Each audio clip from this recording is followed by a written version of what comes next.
Coverage you can count on continues with Glenn Marini's Sports Report.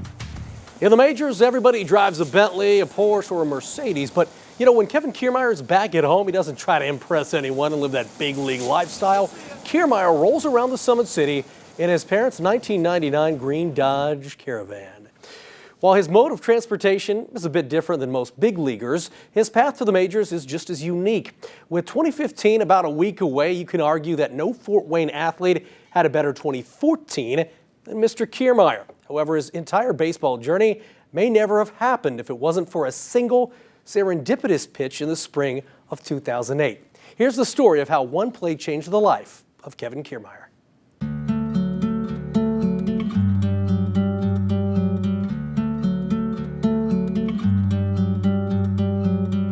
That's where it all started. I mean, if I'm being realistic, that's where it all started, that pitch against Adams Central. And, if that doesn't happen, this doesn't happen. So, funny how everything works out. And like I said, I'm a firm believer everything happens for a reason. And, that kid swung at that pitch and missed it. We won that game, and, that's where everything took off for me. Kevin Kiermaier has faced thousands of pitches during his time in baseball, but the one that changed his life, the one that made his major league dream possible, is actually a pitch he threw as a senior at Bishop Luers while pitching against Adams Central at Woodland High School. I know it was a sectional championship game. I was pitching, and I know we went to extra innings. It got to the point where I let some runners get on base, and it was bases loaded, 3-2 count, 2 outs, just like you picture in the backyard growing up as a kid. So I threw the pitch. It was up and away, and he chased at it. The kid swung and missed and struck out in the inning. That next half inning, my buddy Tyler Watts hit a walk-off home run, and then we started rolling through playoffs from there. Kiermaier didn't have a single offer to play college baseball at that point, but at semi-state, a coach at Parkland Junior College liked what he saw. He liked it even more when he watched Kiermaier lead Luers to a 14-8 win in the 2A state championship game a week later. We won, we were celebrating, we all hit the showers, and then as we were drying off, our coach said, hey, Kevin and Tyler Watts, he said, hey, Kevin and Tyler, a junior college coach wants to talk to you. And this is the first time we had any coach away from Fort Wayne that wanted to talk to us.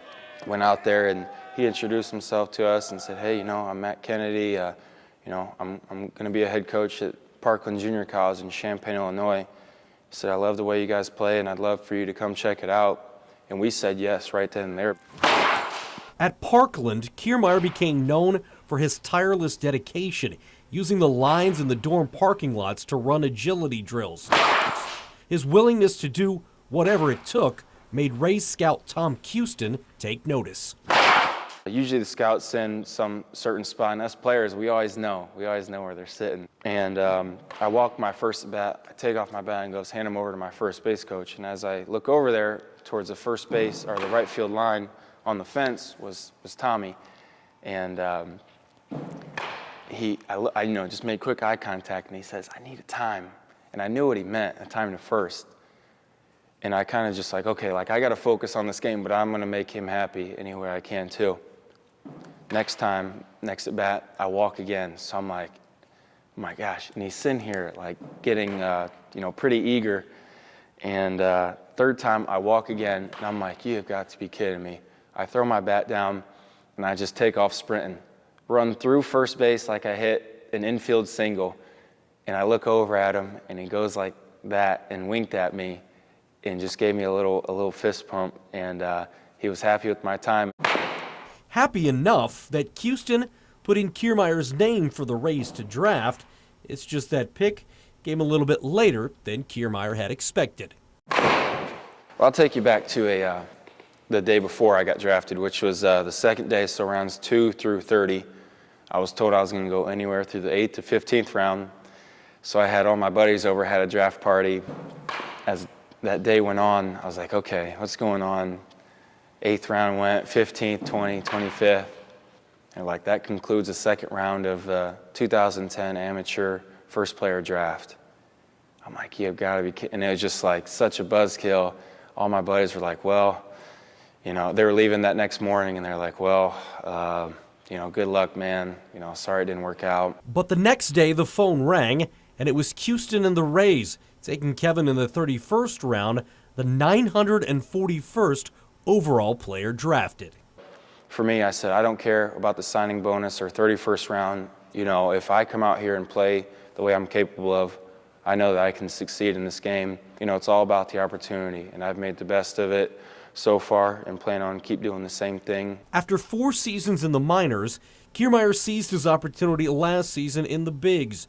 The rookie outfielder hit .263 with 10 home runs and was a finalist for a Gold Glove. That's an opportunity he knew wouldn't have come without that Adams Central batter swinging and missing at a pitch out of the strike zone 6 years ago.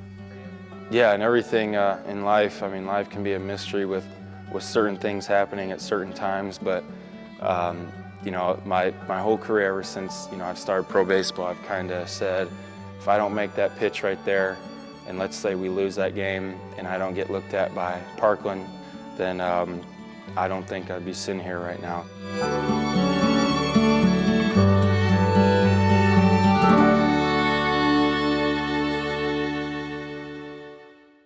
Kevin says that if he wasn't a baseball player, he would have continued his education. He was majoring in criminal justice and says he probably would have become a cop. That does it for sports. We've got more coverage you can count on coming up after the break.